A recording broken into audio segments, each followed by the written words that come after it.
Welcome to Life Happens, where Texans come to protect their legacy and prepare for the second half of life. Join your host, Attorney Kim Hegwood of Your Legacy Legal Care, and our weekly guest as we navigate the challenges that emerge as life happens. Now here's your host, Kim Hegwood. Good morning and welcome to Life Happens with me, Kim Hegwood, and our very special guest today is Dr. Jeannine Forrest. Good morning. Good morning. So the name of your company is Through the Forest, so that's an interesting title. And so, Yes, that was my only creative moment. People had said I have been lost, kind of struggling to figure out what to do. We wish we would have met you 5 years earlier. yeah. And I was thinking what to name my company, and it was the only brilliant moment I had in the shower. It was Through the Forest came through. Anyway, it's a nice little tagline. So, but today we're going to actually talk about calming the chaos of dementia care. And so it all really works, in that aspect of it. So that's good. And so you're often described as a lifeline for families in crisis. So when someone first reaches out to you, what are the emotions and fears you hear most often? Oh my goodness. Most often I'm drowning, I'm overwhelmed. I'm so frustrated. They won't stop asking the same questions. He just sits in front of the TV when he used to be such an active guy. Grandma now swears like a sailor, and that was never my grandma before. And so people just don't know what to anticipate or what to plan next. Yeah, I've been around that person that asked the same question over and over again, but ironically enough, she remembered me for a very long time after she couldn't remember other people. So it was nice for her to acknowledge me when I went to see her. So it was a very good feeling. So many caregivers feel overwhelmed by the sudden changes in behavior. I know that can be scary. And so, how do you help them make sense of what's happening and basically be able to respond with more confidence? Sure. Well, I use this mantra over and over again that all behavior has meaning, both the positive and the more challenging. And the onus is on the people around them to kind of be like a Nancy Drew and sort of figure out what could be triggering this behavior. All behavior has meaning, both the positive and the negative. And so, what I help people understand that it's often one's approach that will often color the person's behavior. So, what happens is I teach people that they need to be congruent, meaning through first facial expressions, body language, tone of voice, and then words. It all has to match. And you want to be as encouraging. Imagine just being told, don't stop it all day long. So you have to give people a sense that they have pride, that they have dignity, that they have a purpose. And so that's one approach. The other one is to jump into their reality. They may see things that you don't see, but it's very real in their mind. So it never helps to argue. Yeah. So, it's really teaching loved ones very concrete strategies on how to get on their level, eye, eyes meet, and talk one question at a time, as opposed to throwing, hi, how are you? What'd you have for breakfast? Too much information. So there's subtle cues throughout all of this that I sort of help families understand, and that helps to calm some of the chaos, and they become more confident. Well, it's all kind of scary anyway, so when it's done, the unknown, I think for most families is the most scariest Yeah. thing. So, but as you talked earlier, you emphasize communication that reduces stress and increases connection. So, what are a few practical skills caregivers can make that immediately change the tone of daily interactions? Yeah. So, what you're doing is you want to have the person feel like what they have to say is of value. And you like I said earlier, you are entering their reality. And so those practical shifts in daily interactions, you are engaging them in sort of a schedule of a variety of activities. And that could be something that has to do with walking, something that has to do with feeling like they're doing something meaningful, like folding laundry. It is really trying to make that loved one feel like they're special and you're as empathic as possible. Because if they're being felt like what they're doing is constantly negative or you're frustrated with them, people pick up on that. I think it's a superpower of people who live with dementia is that they're really good at reading your body language and letting us know if we come across as frustrated or angry. So if we come across as encouraging and positive and giving people a reason for doing something, then they're much more cooperative. Yeah, that is a superpower for sure. And so, but you work with families as well Yep. as care communities. Mhm. What differences do you see in the challenges they face, and where do their needs overlap the most? Gosh, I would say that both are trying to do the best for their loved one living with dementia, and it could be the resident living with dementia. Care communities have both the onus of caring for the person and their staff. And so care communities certainly have to work with a field that's really, quite challenging and keeping staff on board. There's turnover that happens quite a bit. And so they're constantly onboarding someone with various levels of experience and education. So what I see is their needs most overlap is the support for the families and the staff, same time, and the ongoing education so that they learn how to interact and how to communicate with dignity. None of it is intuitive.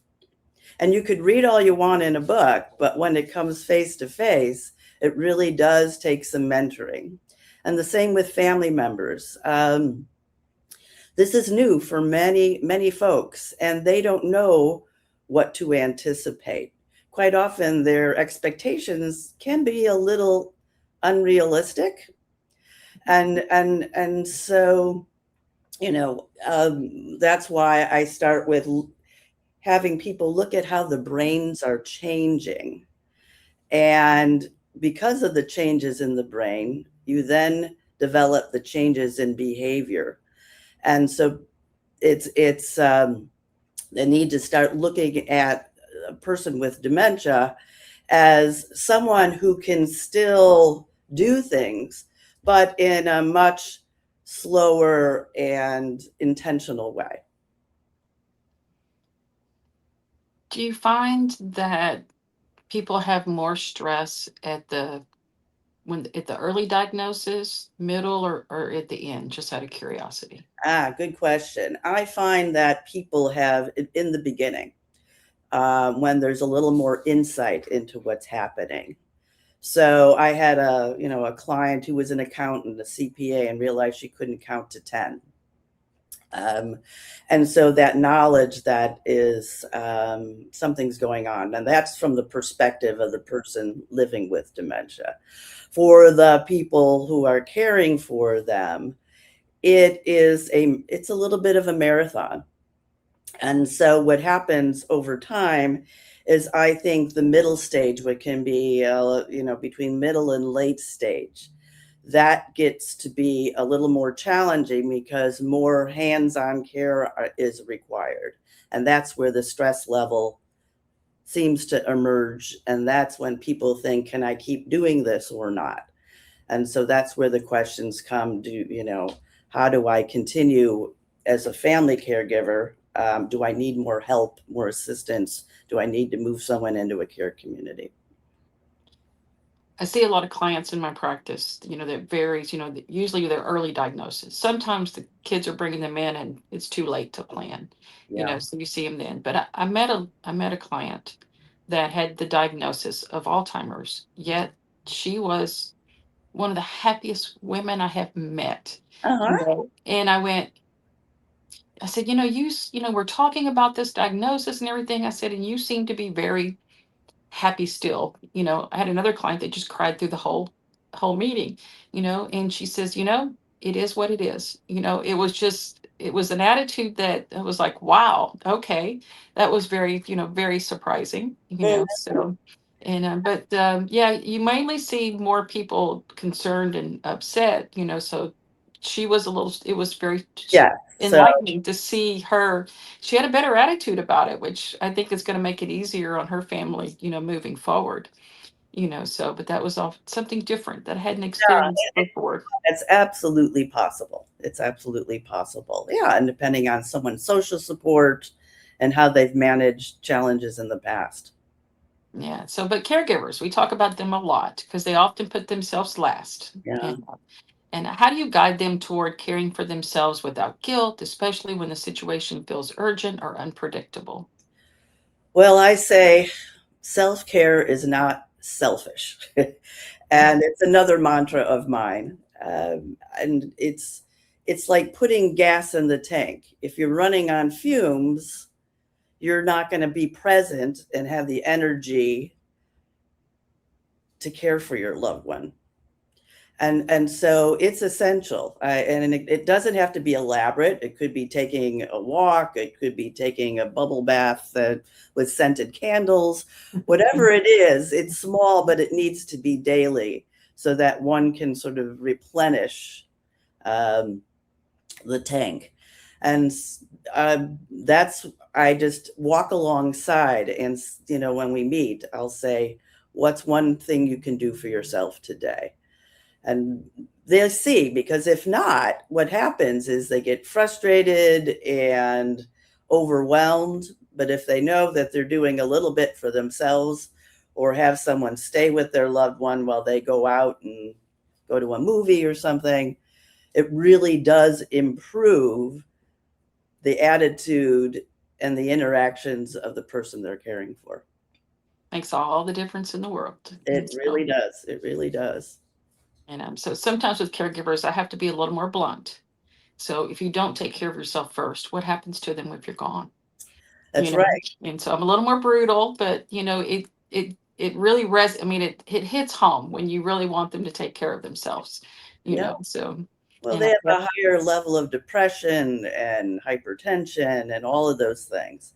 So, yeah, you don't want to have two clients at that point in time. You're right. Who's going to take care? definitely.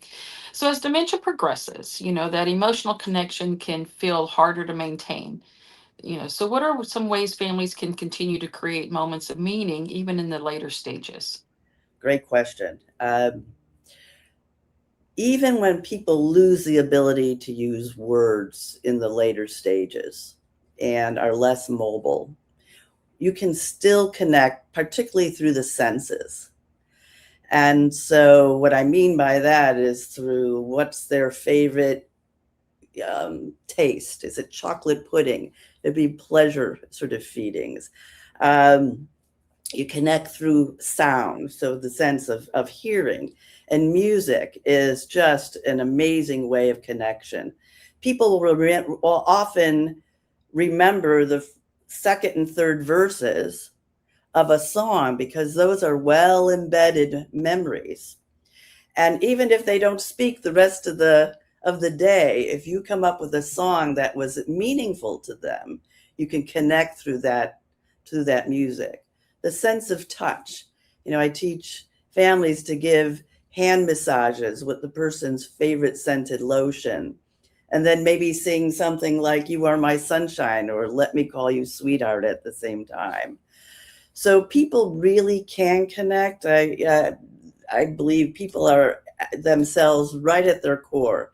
And even though they don't have the physical capability or the language skills to reciprocate, they can always receive love. I'm in my family, not just me, we're big huggers. So, we tend to do that a lot. And Yeah. so Dr. Forrest, how do people find you if they want to get some extra help?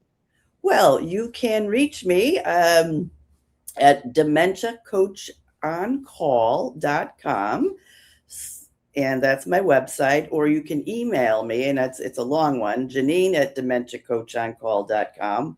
I'll spell that JEANNINE at DEMENTIACOACHONCALL.com, or call me at 773-704-1834. I so appreciate you being on the show today because, so many of our families need what you do. And so hopefully we'll have you on again soon. All right. Thank you so very much. Thanks for tuning in to this week's episode of Life Happens with Kim Hegwood. Be sure to tune in every Thursday at 10 a.m. wherever you listen to your podcast as we navigate through the challenges that emerge as life happens. The content of this podcast does not establish an attorney-client relationship or constitute attorney-client privilege, legal, medical, financial, or any other professional advice.